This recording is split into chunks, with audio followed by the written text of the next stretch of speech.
So the class starting right now at 4:10, and for those who were earlier in here, they think probably for 4 o'clock will work better. So we're going to send a message and see if everybody agrees. Then we're going to shift the class to 4 o'clock. Okay. The attendance for this classes, the ones I do with you guys, are required. If you cannot make it live, that's fine. There is no loss in points if you cannot make it live, as long as you go and watch the recordings. That's the purpose of recording this class, is for the benefit of the people who cannot make it. The class will be later on posted. It's going to be posted actually on YouTube, and then the link provided to you guys on Canvas. If you subscribe to the YouTube channel, you will get the immediate notification that the content has been uploaded. So that way you can start basically working on it. I sometimes take a little bit more time after that because I have to work on the closed captions and all of the other things before I actually make the announcement. So probably getting the early announcement is good. And then later on you go to Canvas and you're going to find a discussion session for the class after the class, and that discussion session will have actually the link to the YouTube recording so that you can go and basically do that. What you will see, it's not going to happen today. It's not going to happen also on Thursday. For each live session, there will be one question or two questions or three questions, okay?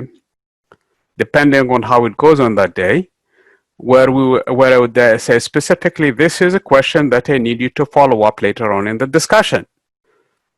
We're going to answer that question in the live session. So it's not going to be left ambiguous so that you're going to do research or anything like that. So you're going to be seeing the answer during the live session, during the class itself, okay? So you're not going to do any research. Then in the discussion, you're going to say the answer to the question was, and you're going to basically put the answer to that question. 17 Newton, 23 Newton, whatever that thing we were talking about, the answer to it, okay? You're going to state that. If there were two questions, you're going to be the answer to the questions in this case, and you're going to put the two answers. If there are three questions, you're going to put three questions. They're not going to be all happening in the beginning of the class or toward the end of the class. They are going to happen during the entire class. The reason why I do that is because research has indicated that in order for you to learn, or at least retain that knowledge, you have to participate in the class. That's why I grade on participation also. You cannot come in here and start basically watching me and expect knowledge to be retained. That's not going to work. So you really have to be an active participant in the process. Which brings me to another point in here, and that is your work around you. I mean, the environment around you. It really needs to be conducive to learning. If you are sitting in a living room where there is a TV probably and there are things happening, that are distractions. These are things that they can distract you from basically focusing, and they're not going to be very helpful. So I recommend that you probably try to find an area in your place where you are so that you can at least spend an hour and 15, an hour and 25 minutes basically focused on the content, and then later on you're going to go and watch the movie or whatever you were trying to do from other things. So that's basically in a nutshell in terms of the live sessions. So if you cannot make the live session, that's fine. You can still always go back and watch the recording, and later on basically catch those one or two or three questions that happen in the recording, okay, in the class. And you go to the discussion session and you're going to answer those questions or question depending on the day that we are in, okay? So that's basically the how this works. I know some of you, and at least from this class and other classes also, they sent a question about, do we have to attend the live sessions? The answer is yes and no. If you can make it, that's easier. If you cannot make it, you can watch the recording and still get the full benefit of the attendance in terms of participation for the class, if of course you show me that you're actually following and doing the work you're expected to do, okay? Sarah, we're going to turn off the camera if you don't mind to save a little bit of the bandwidth. This is actually the largest class I have this semester. I think we are 44 in this class. We're supposed to be 30 only, and they added to it because of the combination of the two classes, okay? So that's basically why I'm concerned a little bit of the traffic in here to make sure that everything is in here. Now, at some point, I'm going to be sharing my screen, and I'm going to start doing it right now, actually, to talk about the class itself, if I can find where I'm supposed to be first.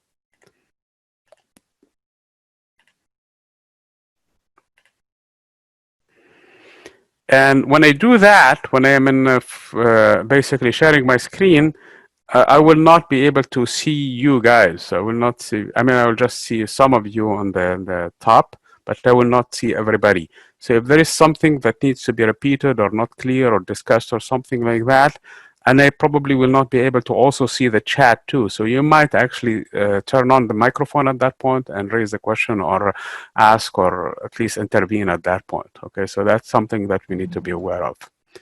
Another thing that we need to be, okay.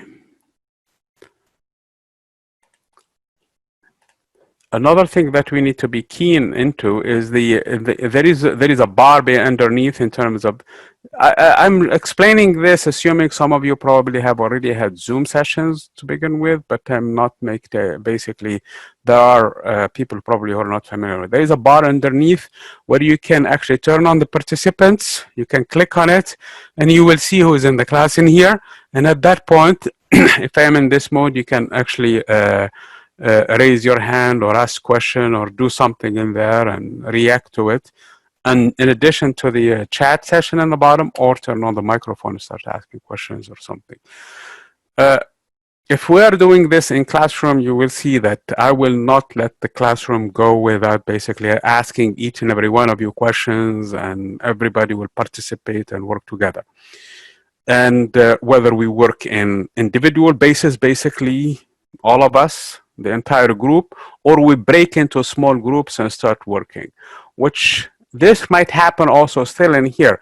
So at some point, I'm going to break the group into smaller groups where we will have topics of discussion, and each group will work together on it, and basically they come up with an answer, and that's going to be part of your participation. Again, great. Okay.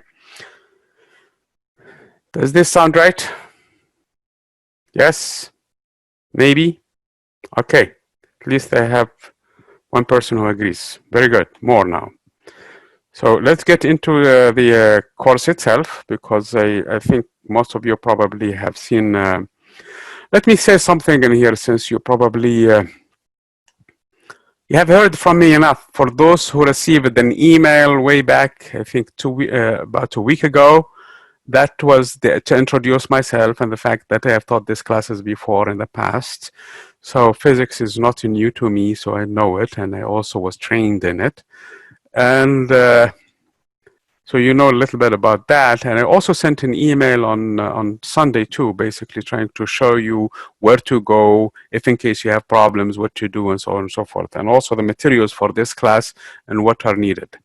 In terms of communications, the preferred way for communications between you and I is through actually the inbox here. So when you go there, you can ask your questions. I strive to respond immediately to you, Monday through Thursday. The only reason why I don't respond immediately is because I am in a session like this one. I'm teaching other classes. So while I'm teaching, I will not be able to respond. Immediately after the class is over, I will go and try to answer your question or concern from there. If in case that doesn't work, there is my email address in here. For some reason, for example, you feel like I'm not responding, that's also another way of getting in touch with me. Now, during the weekend, of course, there is a little bit, sometimes the person is driving and somewhere else and things like that, and places where we don't have access to the internet or something. So you might experience a little bit of delay. But during weekdays, basically Monday through Thursday, that is really the timeline for me where I am going to be responding. Usually, I mean, the policy is within 24 hours. I usually respond within hours or less than that, okay? This is actually my cell phone. Actually, it's a Google number, so you can still text and you can communicate with me. Please try not to call. Text to get my immediate attention. If something, you're taking a test, for example, or something went wrong, completely wrong on it, try to notify me so that I can go and try to fix that right away, okay? So this is some of the things that you need to know. of course, the policies, the technology use. At some point, we will be uploading files back to Canvas. And during that point, you're going to be basically using some basic stuff. You need access to a camera. You need also a software called Adobe, the software Adobe Reader, which you should be able to get from Acrobat, I'm sorry, the Adobe itself, the company itself. Let me try to show you how you can, I'm sorry. Let me try to show you how you do that. What is it? Get, oops, .adobe.com reader, I think.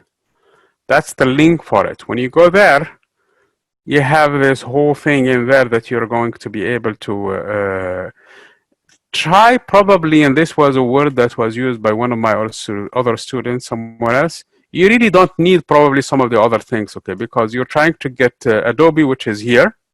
No, actually, that's not it. Here. Oh, man. Here is the Get Adobe. Download Acrobat Reader. But they give you so many other things. They're giving you all kinds of other things. So it's up to you to download the others or not. You may uncheck everything, including this extension, including this McAfee, which is antivirus, and whatever this special offer, and you just download the actual reader. You don't need the Pro, okay? The reader will be fine.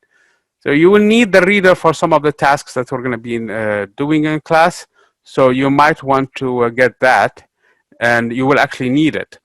And I will explain that down the road, especially for those who are sitting also in Physics 11. They will see a lot of these PDF fillable files. And if you're going to do that, and even in this class, you will have those, you will need the reader. Do not anything else other than the Adobe Reader. I know that every browser thinks that they can help you with PDF, but not the PDF fillable files. They work best, sometimes only with the Adobe Reader. So that's part of the technology things that we're going to be doing.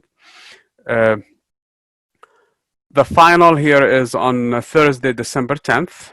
The grading basically policy is stated in here. And also this is the breakdown of the course this semester, basically. Today we are here, and then Thursday and so on and so forth. This is basically the course outline. The material will be posted beforehand fully on Canvas so that you're going to follow and do the things that you need to do.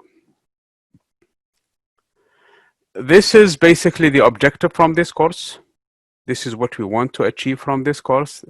Yeah, this is the actually what we want to know. Analyze the unifying principles which underlie physics branches of scientific endeavor. So these are the basic things that we will need to achieve for this class, and I'm hoping that we're going to meet our objectives. And that's in a nutshell what this course is about. You already have an assignment, as I mentioned, for those who were earlier than you guys. Is this assignment is the Earth flat? That actually you need to include your own picture with it. Some of you probably forget to include that, and you're going to lose points unnecessarily. Every assignment will have the rubric for it, so you're going to look at the rubric and see exactly what you need to meet the full requirement and get full credit for it. And you know also beforehand what's going on if in case you miss one or two elements in it or something like that. In terms of quizzes, you already have a quiz that is due September 3rd. So you will watch for those two, and they're going to be online on Canvas. Okay, so this is in a nutshell basically what this thing is in terms of the syllabus, in terms of how the course is going to be processed and things like that. You also have to-dos. For me, I'm looking at it from an instructor perspective. This is basically my to-do right now. I need to grade some things, but I'm not going to do them until everybody submits their work, because it's still due September 1st. We still have time. Actually, there are two deadlines for this assignment. Please pay attention to that. The first one is the initial response, and the second one is the response to your reply to your peers. So there are two deadlines for it. One of them is Saturday, and one of them is September 1st. So do not look at here and think that there are two components in this assignment.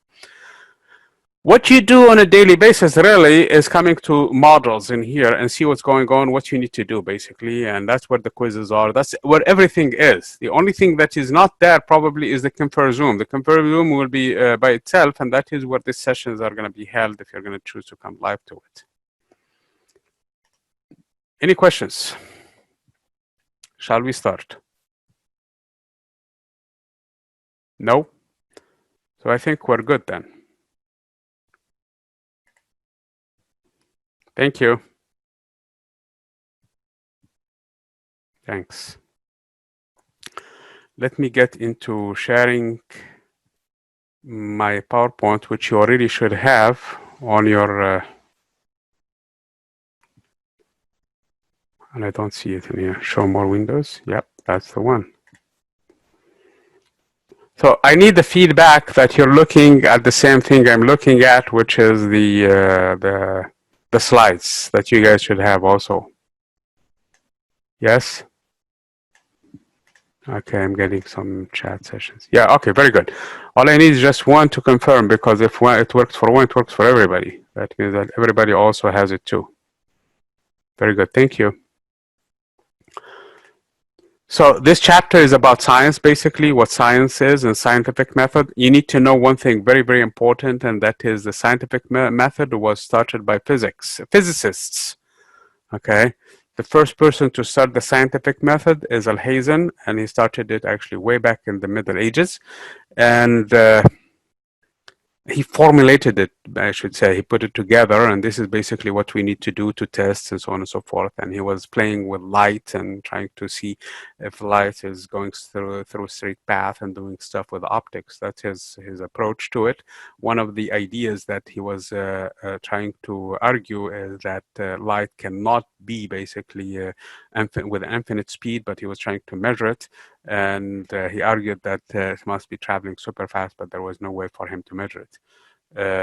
The next person after that who tried to actually measure the speed of light was actually Galileo, but he also failed in his experiment because of the fact that he did not have access to precise measurement devices.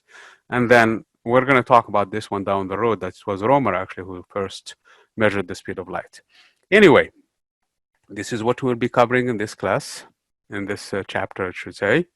What is science itself? Scientific measurements. If you cannot measure something, that is the key word in here, measurement. It's not physics. That's basically as simply as you can put it. If there is no way you can go and do an actual measurement to it, it's not physics. Which brings me to another point in here. What is measurement? What do you think measurement is, guys? What do you do when you measure? I give you this pen, and I tell you to measure it. What do you do?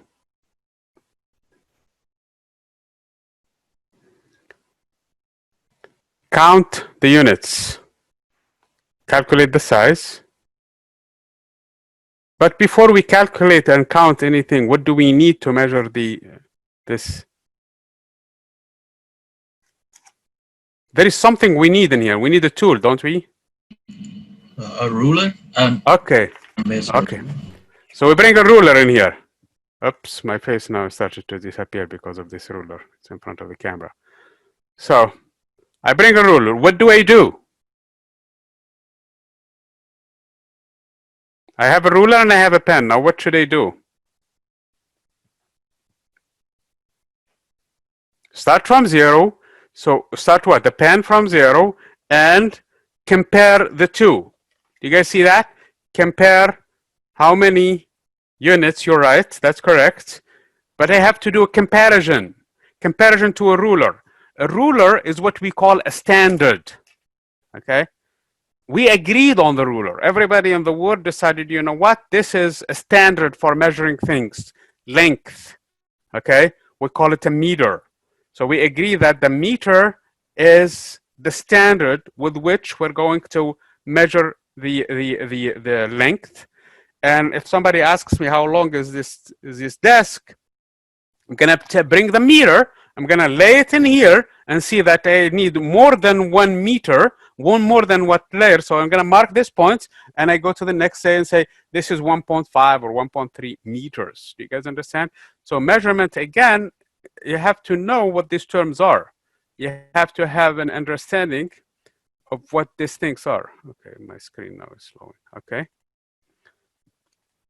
If you cannot measure it, it's not physics. It may be math, it may be fantasy, it may be politics, maybe something else, but not physics. So measurement is a key component. I mean, when I say measurement, you don't really physically have to have your hands on it. Every day, for example, if you subscribe, for example, to some of the astronomical, basically, observations, people measure things that we cannot even reach by hand. The black hole, for example, in the center of the galaxy, there was a new measurement for its mass. But nobody went there and weighed that black hole. As a matter of fact, it's, what, several million times the mass of the sun. So, and that's because we did an observation in that case. We saw the star next to it, that how fast it's going to move when it approaches it. Based on that speed, we're actually able to re-weigh the black hole in the center of our own galaxy. So you don't have to actually have your hands on something to measure it. You can do observations, and it still amount for measurement too, because you're still comparing it to standards in this case and finding the mass of the black hole in terms of a kilogram. Kilogram, by the way, is sitting in Paris. So that's basically how we do things. So if it's not measured, if you cannot measure it, if a concept I introduce later on and tell you here is a new concept, and one of you asks, okay, great, you introduced to us a new concept. How can we measure that concept? If I fail to answer that question, if your presenter, doesn't matter who he is, doesn't matter how much level of knowledge he has or experience he has in the field, if he or she fails to find a way of measuring that concept, that is not physics. I'm sorry, you have to tell him that. Okay, no matter how many degrees you're holding, that is not physics. You guys understand this? This is very important when we're dealing with these concepts. Mathematics is a language used by in physics, especially, and a formula in physics can convey a lot of information in it. As a matter of fact, it may have things that cannot be expressed verbally, things that cannot be expressed with the only language that can convey it is actually mathematics, which gives it a different meaning, if you wish. The weight of mathematics is crucial. Math is really not science, to be exact. It has to do with the way we think. It's logic, if you wish. And if we can put a concept in a mathematical formula, that means we're expressing it more precisely, far more precisely than anything else. Physics, unfortunately, is not math, or fortunately is not math, depending on how you look at it. But it uses a lot of mathematics. Mathematics precise, physics carries with its errors, because again, when I do the comparison, it may be off here or there. Some of the errors, they have to do intrinsic with the tool that I use to measure things with it. And some of the errors, they come with calculations and other things. So physics carries with it errors, and it's the acknowledgement of those errors, and basically the calculation of these errors are part of the process, part of the whole thing. Then we're going to talk about the scientific method, as I mentioned before. And then the scientific attitude. There is an approach that you have to have in order for you to say this is science and this is not. This point is crucial, especially the election is coming. There is all kinds of fake science out there that is used, and especially in terms of this COVID thing. There are so many people trying to infuse other things to what is really a scientific problem, and scientists are working very hard trying to solve it. Unfortunately, politicians, and I'm not blaming one side or the other, by the way, both of them are guilty as far as I'm concerned. They're basically pushing specific political things, and that's not really good. We really should let science do its job to get us out of this big problem that we're in. And that's basically what the thing that we're going to be talking about. There is another issue also that is often talked about: science, art, and religion. Each one of these things has its own realm of application. when we say that, especially from the vantage point of a scientist, usually there is some sort of a finger pointing basically towards, oh, religion is this, this, this, this, this. This is wrong. As much as scientists should, as much as religion should not interfere in matters of science, it should be also the other way around too. Scientist has no business proving or disproving something that religion talks about, and which puts sometimes scientists in an awkward position, having them basically uh, proving things about. That's not our job. Religion is faith. Physics does not deal with that. Religion deals with metaphysics. Physics has nothing to do with that. Religion actually fixes things in society that physics and science cannot address. That's some of the things that we should really, in other words, as scientists, we should really refrain from this debate and give room for other things to exist or coexist with science to solve basically what is a bigger picture.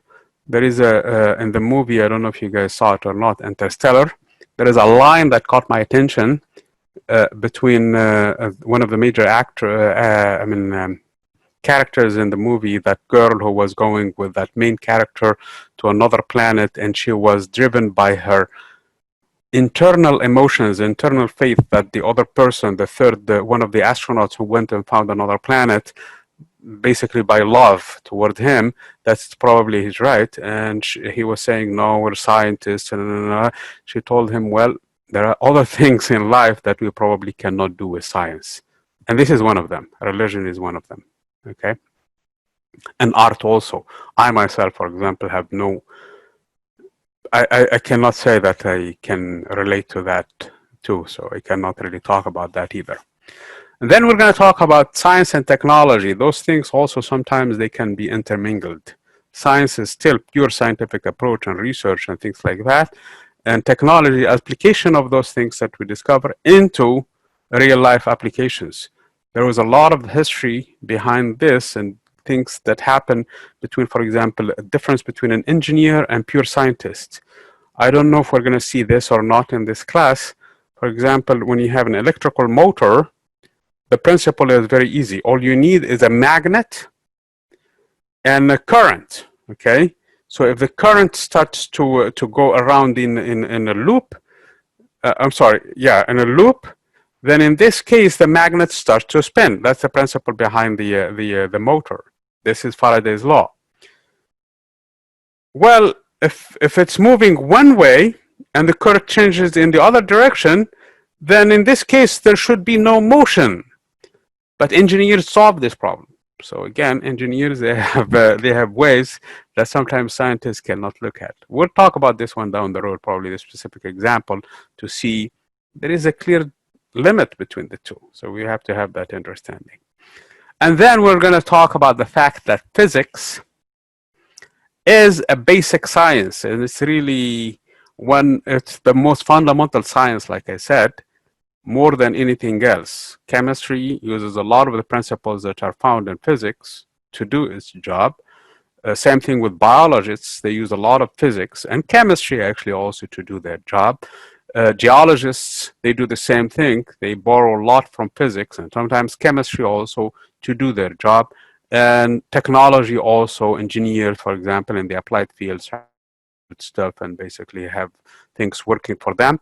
They use also a lot of the underlying principles in physics. So physics is a fundamental science, and it's the most fundamental science there is.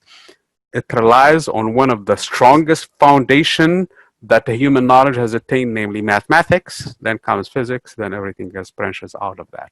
So this is in a nutshell what this chapter is. So if in now, we're in good shape. That's basically what the discussion is all about in terms of this chapter, okay?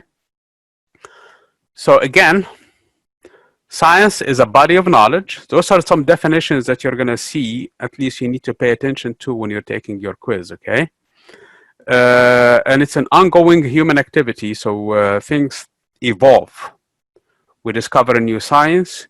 When Kepler, for example, discovered his 3 laws, it was after painful and meticulous work. It took him years decades actually, analyzing the data that somebody else before him actually gathered. Tycho Brahe gathered so much amount of data for the motion of the different planets in the solar system.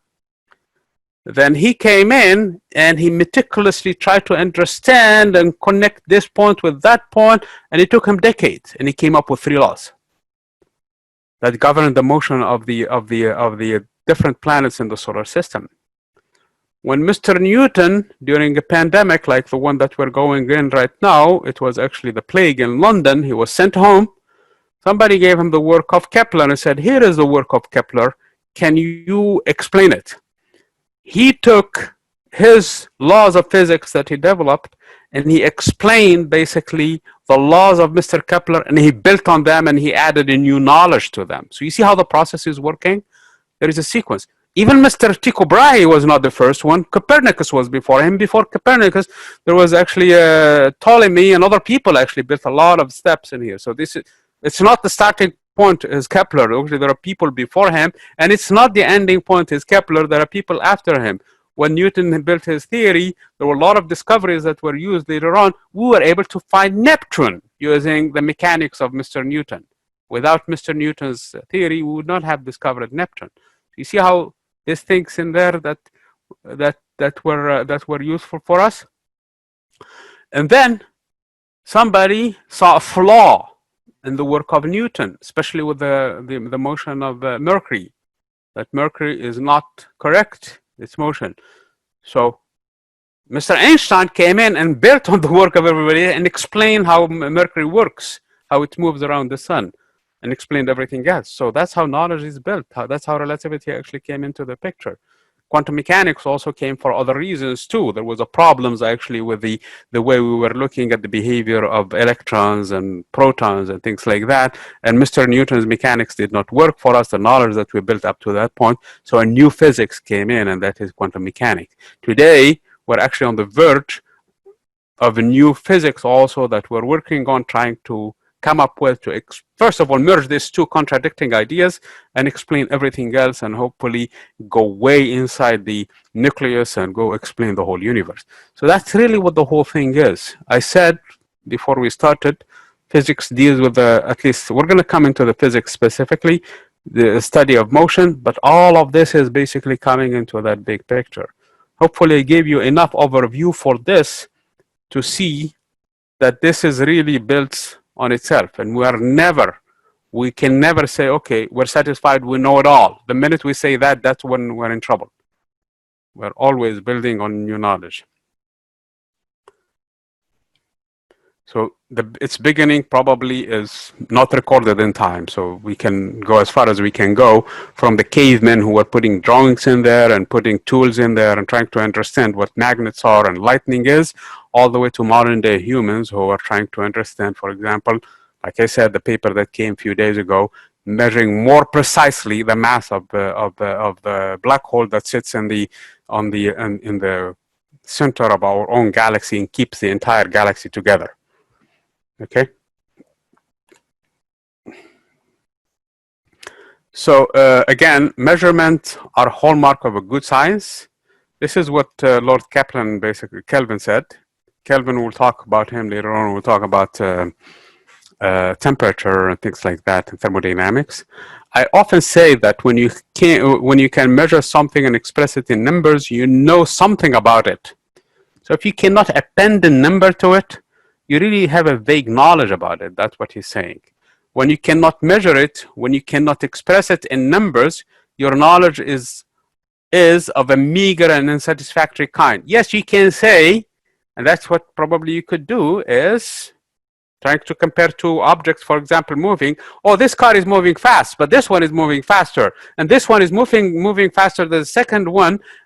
And this one is moving faster than the first one, but slower than the third one. You see, it gets very complicated. But if you append a number to it, one of them is moving 25 miles per hour. The other one is 26 miles per hour. The third one is 32 miles per hour. Not only you know it's faster, but how much faster it is. So there is a meaning now, a far more deeper meaning to it with a number than with this language, which kind of vague, if you wish, and meager at best. It may be at the beginning of knowledge, but you have scarcely in your thought advanced to the stage of science, whatever it may be. So you may be able to put things, but it's not as precise, it's not as meaningful unless you put a number to it. So if you cannot measure it, if you cannot append a number to it, it's not physics really, okay? Maybe something else, okay? I can come up with a new concept in physics and tell you something about this. This pen, for example, is beautiful, okay? But how beautiful it is, because somebody else might tell me this one also is actually more beautiful than this pen, but less beautiful then it becomes meaningless. Unless I append a number to this concept of beautiful, the concept of beautiful is not a physical concept. Do you guys understand that? Okay.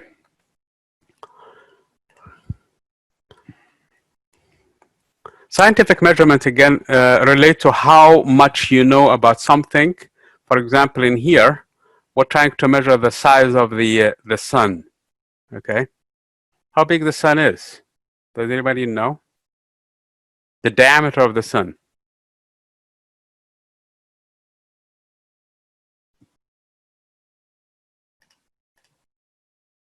Huge, that's a good experiment, but you need a number, okay? Okay, let's put it this way. Let's play a game. Is it 1 kilometer, more or less?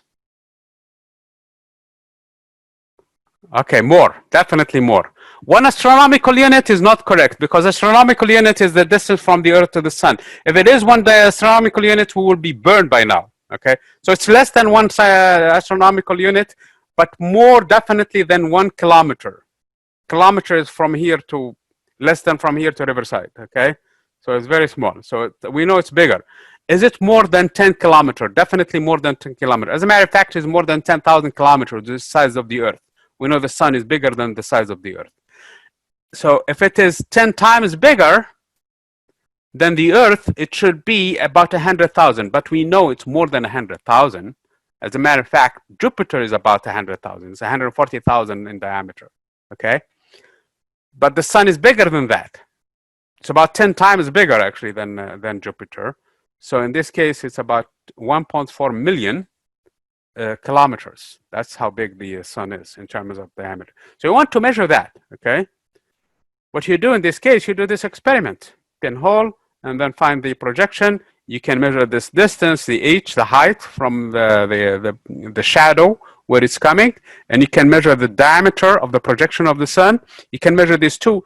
Now, if you can find a way of measuring the distance from where the paper is to where the sun is, which is the astronomical unit, that's 1 AU, actually, it's 150 million kilometers.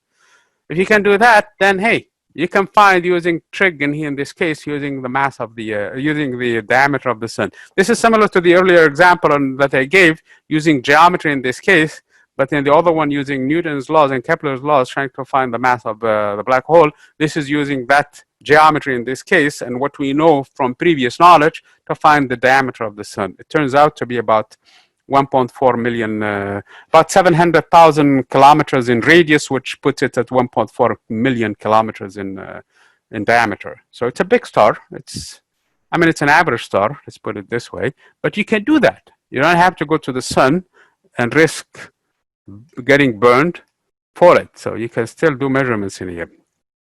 This is actually the wife of the author, who I think at some point she contributed with his work. I think her name is Lillian or something like that.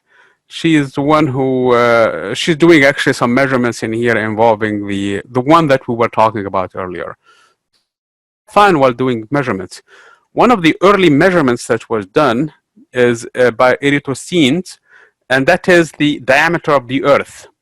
Now, if you go to YouTube, there are people, and that's exactly what you're looking at in one of your, is it your assignment? No. What was your assignment for the discussion, if I may ask? Because I'm confused now. Hold on, let me pull these things. Yeah, that's actually your assignment. If you go to YouTube, there are people who think that the Earth is flat. But imagine in the time of the pharaohs, people were able to measure its diameter. So they know its circular shape, and they measure its diameter. They measure its its diameter and its circumference actually. So what he did, Eratosthenes, is he noticed that in a city called Syene, which is modern day Aswan, if you have a little bit of knowledge of geometry of the geography of Egypt, it's in southern Egypt. It's on the Nile. There is a big dam there that was built by one of their presidents not too long ago, I think about 30, 40 years ago, or maybe more, about 50 years ago.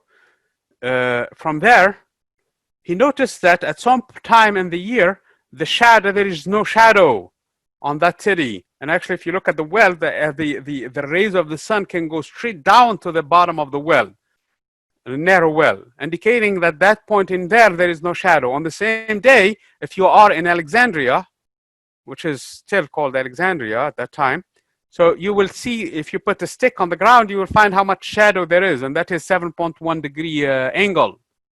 That's the shadow, okay? Now, if you know the distance between that city, Aswan, and also Alexandria, you have the arc distance using simple geometry. That's it. You have the arc. Of course, they didn't have a meter at that time or kilometer. They were using the stadium. How many stadii you have between those two cities? That's all you need to find because you have the angle. There is a formula in geometry that says theta, which is the angle, times the radius, equals to the arc distance. Since you can measure the arc distance, the distance between these two cities, and since you know the angle from the shadow of any stick that you're going to put, you can measure the angle, okay? At that point, you're done. You can find R. R should be just the ratio of that arc distance divided by the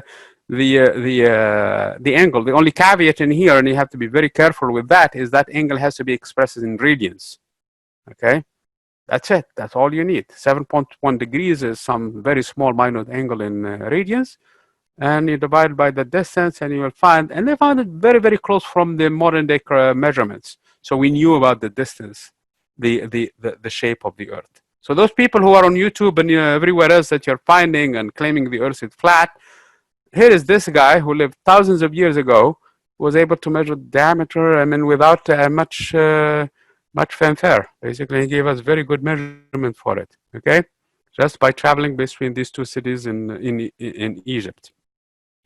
How was the size of the moon? Since we know now the size of the Earth, there was actually this guy, this is actually in Greece, who measured the moon using basically the lunar eclipse. How many times it's covered by the shadow of the Earth? It's about 2.5 times. Because the sun is very far, that's an assumption that we have to make, the rays from the sun has to come parallel. So there is a small correction, if you wish, but it's so small that it's negligible. Okay? That we can find the size of the moon. Since we know the size of the moon, and now we know you can take actually a dime or quarter or whatever coin you have, and you can put it at a distance and look at the moon. The minute that coin covers the entire moon, not less, not more, measure that distance from your eye to it. And then, now you know the size of the coin, you know that distance. Using simple geometry, you can find the distance from the Earth to the moon. Okay? Turns out to be about 380,000 kilometers from us. That's basically the distance the Earth to the moon. You see how much stuff we can do with measurements and how powerful this techniques is? These techniques are thousands of years old, basically, that people were able. And then using another, basically when the moon was a quarter moon, they were, I think it's the same person, Aristarchus. I'm sorry, I can't say this Greek names. He was able to measure the distance from the Earth to the sun, okay, which came up very close from 150 million kilometers. So there was a lot of geometry, a lot of measurements that we were able to basically find these things. So when Mr. Newton actually in 1666 was trying to measure, for example, come up with his law to explain Kepler's laws, he knew all of this information. He knew how far the moon was, and he needed that distance. And he knew the distance Earth moon, And that distance was also, I mean, the distance to Earth, Sun, and that distance actually was measured in thousands of years old. And he knew also the diameter of the Earth, which was critical for also his theory too, for the comparison between the apple and the moon and so on and so forth. So there was wealth of information in his hands, and if they didn't do that, he had to, of course, do that first, and it would be probably thousands of years later when we discover the Newton's laws. Somebody else probably would have to do that. See how knowledge is building and how things are done and things are using. And these things from geometry were done before him by the Greeks also, who developed all kinds of Pythagorean theorems and all of these things that were used toward these things. Okay, so that's basically our human history. Science is really telling how we evolved, how we're coming along as a species. So again, mathematics, the language of science, it's an integration of science and mathematics, occurred some 4 centuries ago. So that's basically when these ideas of math trying to play with it. Ideas of science are unambiguous when expressed in terms of mathematical terms. Equations of science provide expressions of relationship between concepts. Equations are guides to thinking. I mean, simple laws like F equals to ma, until now, it's really, you can put a lot of information in it, and just in one equation that has 3 letters in it, F and the M and the A, and there is a mathematical symbol which is equal in it too. That to give you an idea of the power of that thing. You can write books, and actually textbooks are written based on that just mathematical formula. So that's some of the power in here that is powerful in there. I don't know if you guys are familiar with this author or not. What is it? Green. I'll try to find his full name, but I think his last name is Green. I'm afraid to say Max, but no, it's not. There is Mark. Okay, I'm gonna get his full name correctly and give it to you. Basically, he argued about other civilization probably not using mathematics and to arrive to some things, and probably it's true. Maybe super intelligent life out there, they have developed other ways of expressing facts, but this is our constraint. Mathematics is our human limitation. This class ends in about half an hour, so I better probably go a little bit faster. So there is no scientific method. So there is no one scientific method. The part of the scientific process is, I mean, there is always, we say, okay, start with the hypothesis, then you do the measurements, then you come up with the data, and then you analyze the data, then you go back and you analyze your hypothesis and see if it fits or not, correct it if need be, and go through the process again and again. But sometimes the discovery actually in physics or in science in general happens without this special, this logic in it. So sometimes it's really not necessarily in that specific order, okay? So this is the common steps. These are not written in stone, if you wish. Recognize a question or a puzzle or an explained fact. Make a hypothesis, which is an educated guess, okay? Predict consequences of the hypothesis. The hypothesis has to be testable, and it has to be tested for failure, okay? It can be tested so that it doesn't work. Perform experiments or make calculations to test the predictions, and then formulate the simplest general rule that organizes. That's when they come up with a law or at least some conclusion from that. And of course, you test it against the hypothesis and you keep on building on it. This is not, like I said, written in stone. So this can be changed. Sometimes we are right here, or we come in the discovery and try to explain it backward, okay? Now, the scientific attitude is that of inquiry, experimentation, and willingness to admit error. And that's something that is actually a strength of scientists to have that, because you're doing something and you spend all of your time on it and you come up with something, and then somebody comes and tell you it's wrong. You have to be ready to defend it. But there is that potential and that risk that you may be wrong. So you have to be very careful as a scientist not to claim complete knowledge of everything. That's not true.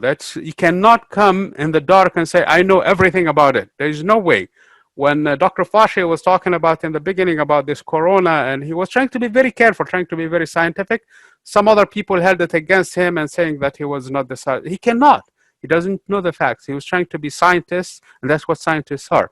Take it or leave it, that's how it is, okay? So willingness to admit error will make you a person who has to approach things with a little bit of humbleness, with a little bit of, okay, I know for a fact this is what happened, but I may be wrong, okay? So don't take me completely, so that's the attitude that you have to have in here. Scientists are experts at changing their minds. That's part of it. That's one of the things also they fault him for it. That is a scientist for you guys. If you don't like it, that's your problem, okay? That's a scientist. You have to have that attitude that, okay, I thought I know it this way, I did these things, but now I discovered something else, so I know something better, okay? So that is what a scientist is. I'm trying to remember who. It's another scientist. Okay, if I try to remember it, I will share it with you guys. And again, the experimental findings, after you find, make sure that there is nothing wrong with the experiment itself. They have to be taken for fact. That's it. You have to change your beliefs based on those things, okay? A fact is a close agreement by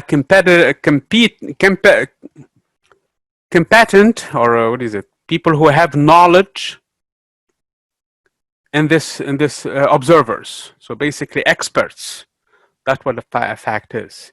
Again, can it change in the future? Yes, it can, okay?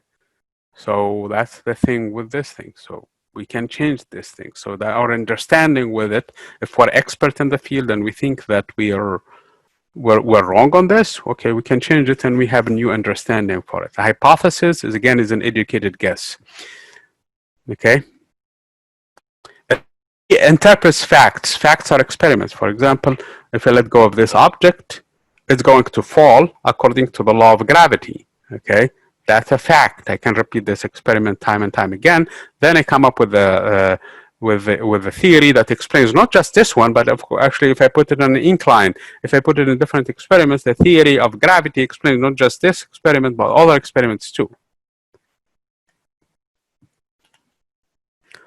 You have a question in here. Which of this is a scientific hypothesis? The moon is made up of green cheese. You can test to see if it is not. And we actually know it's not. So this is testable.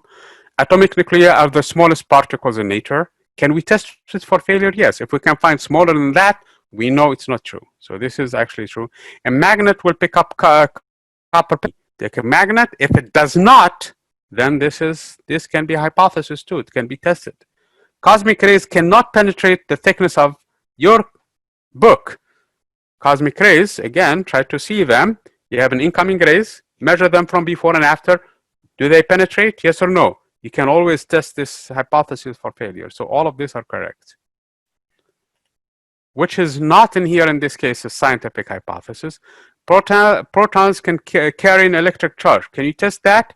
Take a proton, put it next to another charge, see, does it interact with it? If it does, then we can test this hypothesis for if it cannot be, if it can fail.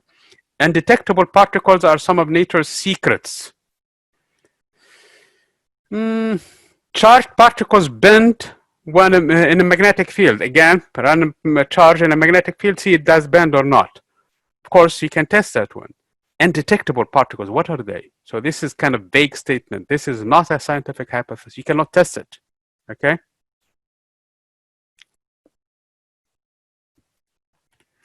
The word's law, and we're going to use that extensively in this class. Somebody mentioned something.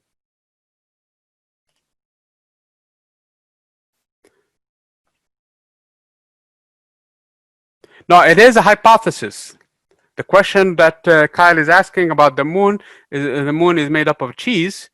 That's a hypothesis. You can test this one, and you can prove that it's wrong. So the moon is not made up of cheese. Okay, people went there and actually brought rocks from it, and they're not turned out to be not cheese. Okay, so that's you can test that. As long as you can test it for its failure, it's a hypothesis. Does this answer your question? My question is, before we could get to the moon, then it wouldn't be a hypothesis, correct? Because it wasn't testable until we could fly there. You're right, okay? But if there is a way of you finding a way to measure it, you can measure it, okay? Right now, we don't really need to go to the moon. We can do probably radiation from the light that is coming from them, reflected from them, and we can do and analyze the structure of, for example, nobody went to Proxima or any of the stars, for example, Betelgeuse, but we know its structure. We know what it's made up of just by doing spectral analysis of its spectrum. So there's other ways also you can still do it. Okay. Very good. So law or principle, again, there is actually a small distinction between the two. I'm not going to get into it right now, but a law, a hypothesis that has been tested time and again. You cannot violate a law. There is no way you can violate a law. So the law of gravity, for example, is a law.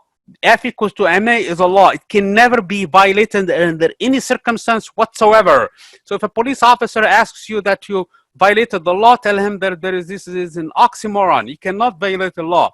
If it's a law, it cannot be violated. So I'm not saying tell him that verbally. If you do that, you may get into trouble, okay? But because man-made laws are not really laws, okay? So, okay? But a law in physics cannot be broken. That's the whole thing. The minute it's broken, it becomes not law. It's dropped. You have to come up with a new law. You guys understand that? A theory is the synthesis of all of these works and putting them together and things like that. Yes?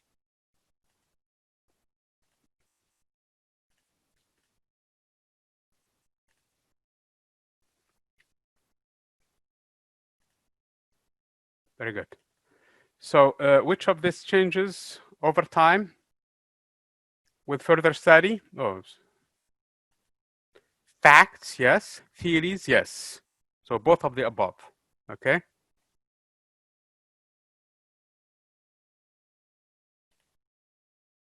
And I gave an example between Newton and Mr. Einstein and things like that. So I think I gave it a little bit of fair stuff in there.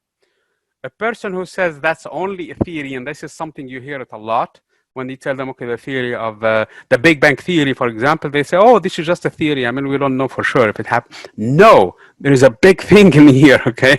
The theory in physics and science is based on a lot of observation and data to support that. There is a lot of radiation measurements and things like that. So we know the Big Bang actually is a valid theory. It's not contradicted by any of the facts that we know as of today, okay? This is the correct answer is vast synthesis of well-tested hypotheses and facts. That's what a theory is. It's not qualified as theory unless it meets the D in there. Okay, so it's not the word used in a day-to-day experience when they say, this is my theory and this is my, no, it's actually far more rigid than that, okay? Again, science has its place. Art has its place, which is the interpretation and expression of the human experience. That's basically inside feelings and so on and so forth. Religion deals with faith and has completely different place. As scientists, we really should not really delve in it because it's none of our business, okay?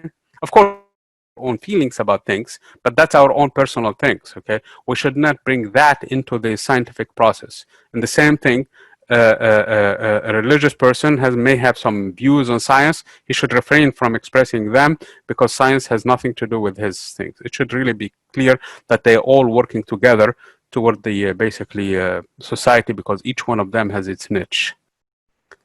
Okay.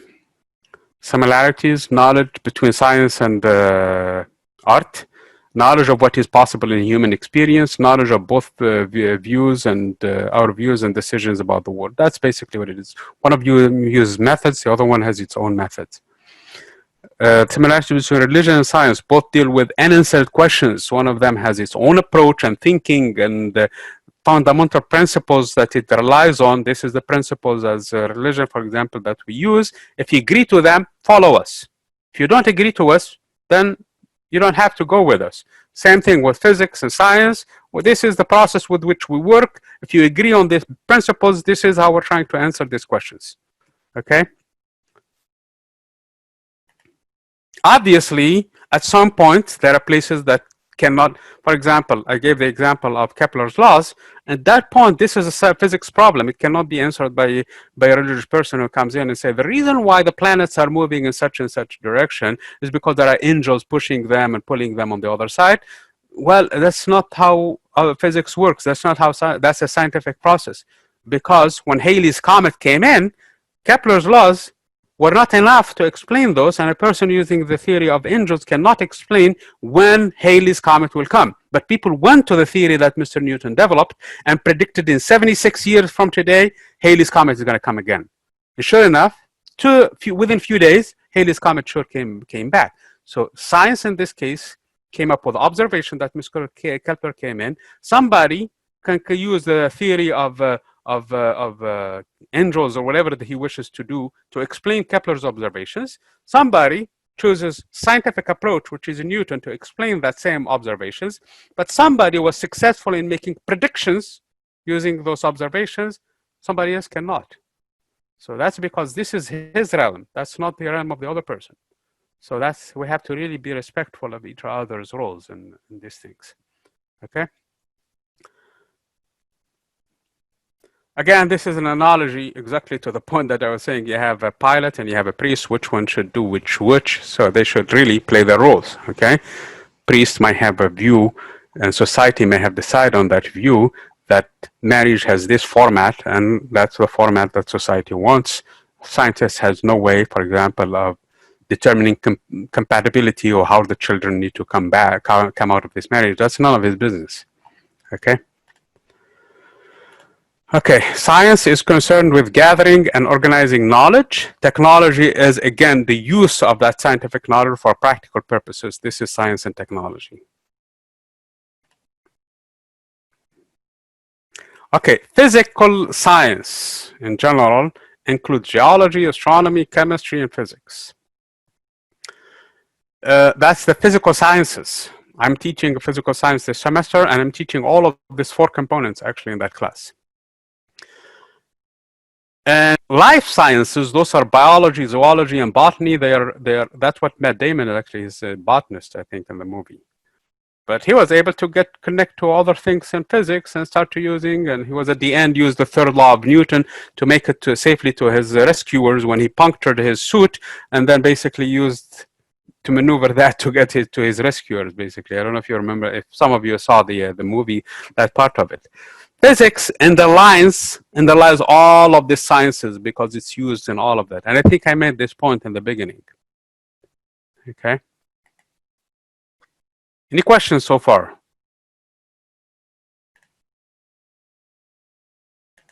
No?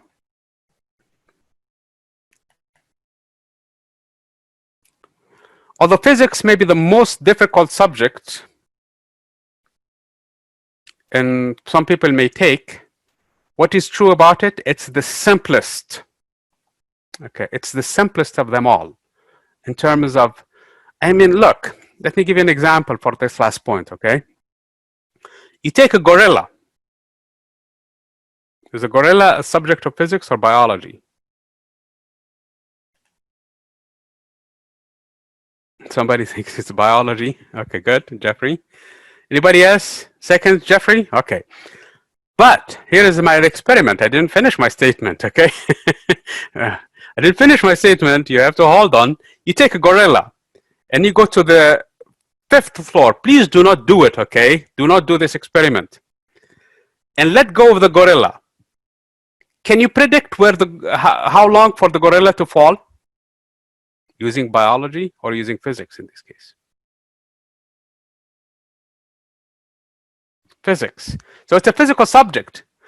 Of course, what the gorilla had for lunch, what the gorilla will feel after he falls to the ground and comes to you and basically makes his point, that is not the subject of physics, okay? That is not something that physics deal with. Give me the height, give me the mass probably, and I'll give you all kinds of data about it. When it's going to land, how long it's, the distance traveled, of course, the momentum, the energy, and everything else that you want me to do for that gorilla, okay? So that's a physical concept. But of course, which way his hands are and all kinds of other things and what he thinks and what he does after that, that is not physics subject.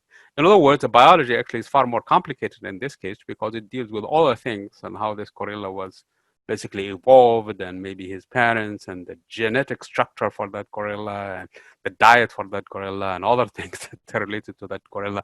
That's not the subject. So that's, you're right. You guys are 100% correct, the ones who said bio in the beginning, but you can take that same subject of biology and make it into a physics subject.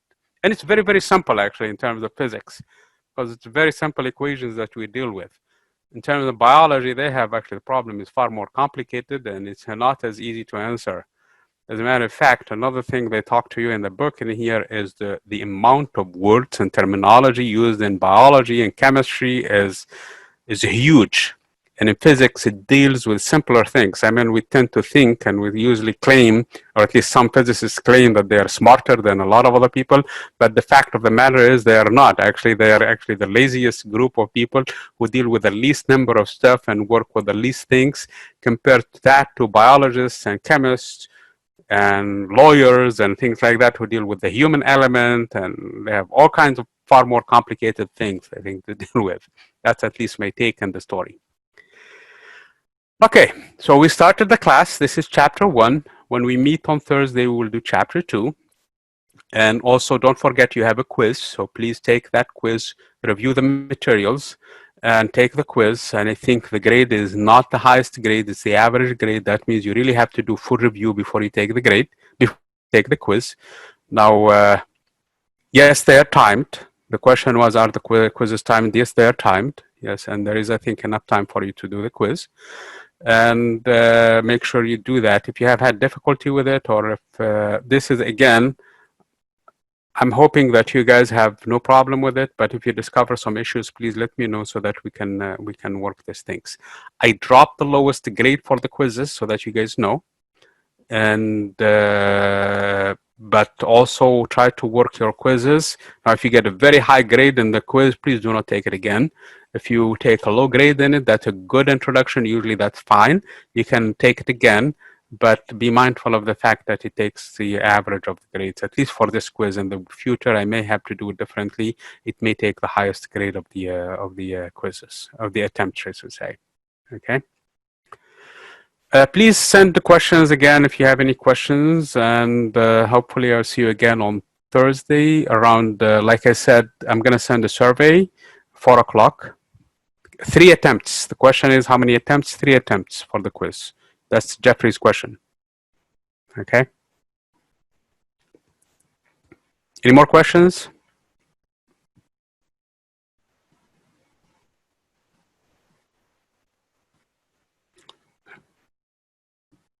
Yeah, you don't need to take all 3 attempts if you're happy with what you have. Okay. How many questions? There are 20 questions. Quizzes, they should have about 20 questions, 15 to 20 questions each quiz. The first one, I try to gauge with it, basically the process, honestly. So, and see how you guys feel about it. I have 44 students in this class, so it's kind of a sizable class. So we have to, for those who are taking Physics 11, we're going to meet on Thursday after this class. And for those who did not know that Physics 11 exists, unfortunately, that's closed too. Those who took Physics 10 in the past, they can still take Physics 11. And I'm going to talk to the Physics 11 people who did not take Physics 10 or who are not taking Physics 10. They cannot stay in that class because that's actually a pre or co-requisite for that class. Okay. Have a good rest of the day, and I'll see you guys in about 2 days from now. Okay, I'm gonna post this one in here. It takes a long time for me to edit the stuff, so I'm hoping that once you get the notification, you subscribe to the channel, and that way you can get these things right there and there. Okay, see you guys.